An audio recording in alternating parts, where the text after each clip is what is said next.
If you're looking for an inexpensive weapon, light, and laser combo, you might want to take a look at the one we're about to look at in this video. This is the WL22G from Nextorch, and Nextorch was nice enough to send us over for this review. You can check them out at www.nextorch.com. So let's take a look at the box, the specs on the box. I'll show you everything that comes with it. I'll show you how it fits on different handguns, and then we'll take it outside and see how it performs after dark. But we've got the WL22G, this being the green laser model. There is also a red laser model available.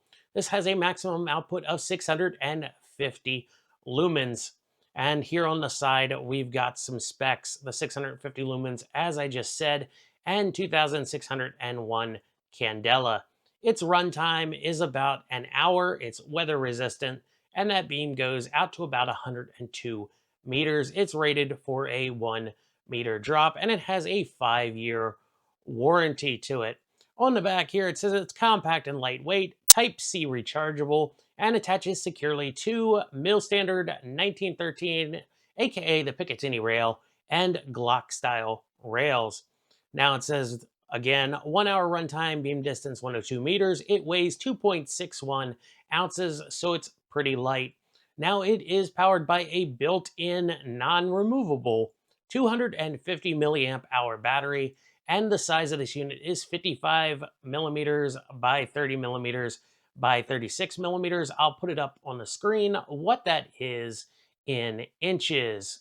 So let's go ahead and show you what comes with the light. You're also going to get a USB-C recharging cable, and this accordion style manual right here tells you everything you need to know about the WL22G. But here's what you came to see is the unit itself.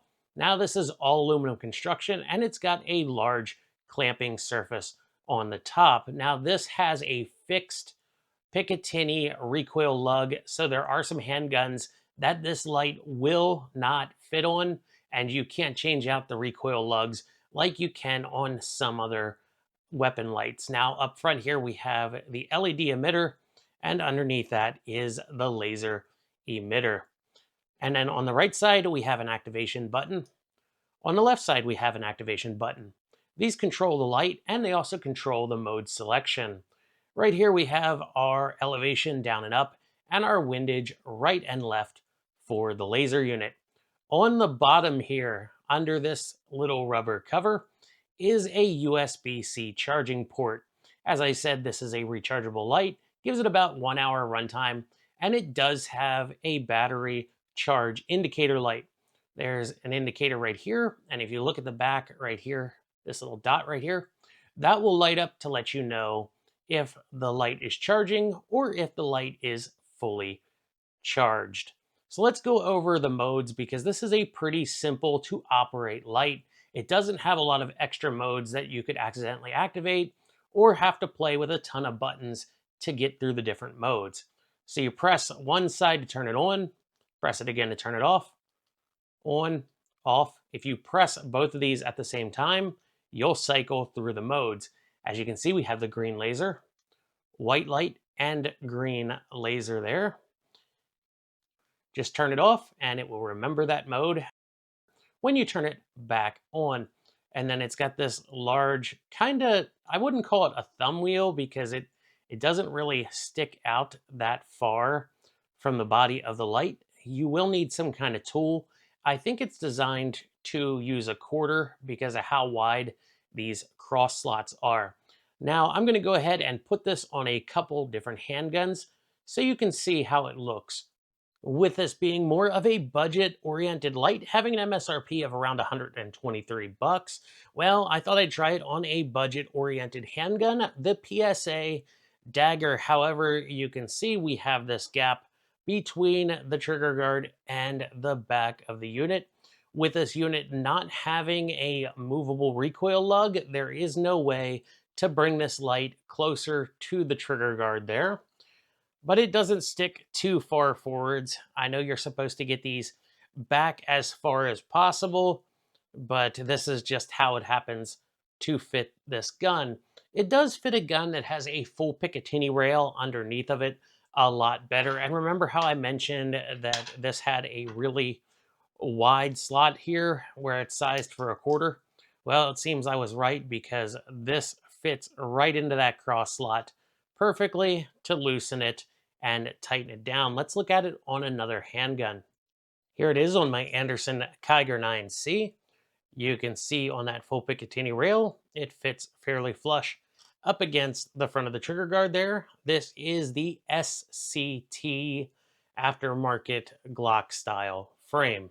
Here it is on a Glock Model 45. You can see it fits much tighter up against the trigger guard on the actual Glock handgun. Here it is on a full-size Walther PDP. You can see it fits really well back against the trigger guard there. Now, I thought with this being a real small compact light, that it might fit a subcompact handgun like this Canik Mate MC9 right here. However, it does not fit this handgun. You can see when I put it up against the rail there, it butts up against the trigger guard, and it would be hanging off the front of the gun. And you can see the recoil lug right here on top at the front of the light. Unfortunately, it does not reach any of the Picatinny cross slots. All right, we're looking down a hallway right here, and it's about 15 feet to the end of that hallway. Let's try out the different light modes. So first up, we have pure white light. This is a large flood pattern light. It really reaches into all the different corners down this hallway. Now, if we go to the next mode, we have the green laser by itself. It stands out on the door down there.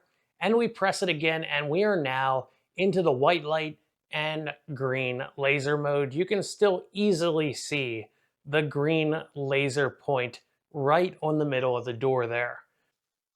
We're out here after dark to check out the different modes that this light has and how it performs here on the range. The targets you're looking at in front of us are at about 18 yards. Our first mode is a white light mode, and it has no issue illuminating all the targets downrange with its large flood beam. This is designed as an in-home self-defense weapon light. It is not designed to throw that light very far. It's designed to illuminate everything in front of you, and this does a pretty good job at it. Next up, we have a green laser there. I can kind of faintly see the whole beam of the laser here, but on target, it's a very bright green laser dot. And here it is on the other torso target, and back to the first torso target. Here it is on the dirt on the backstop between the torso target and the plate rack. And the last mode incorporates the white light with the green laser, so you can illuminate everything in front of you and also have an aiming point. Now, as I said, this light isn't made for distance, but let's see how it does. At 70 yards in front of us, there is a barn and a baler, and we can make out the barn and the baler just because of their size. They do reflect enough light to see them. However, anything smaller than that, I don't think I could really make out.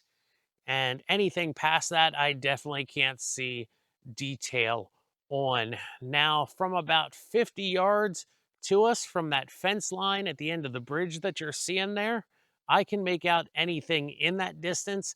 But when you get past that, unless it's something big like that building out there, you're really not going to be able to see it easily.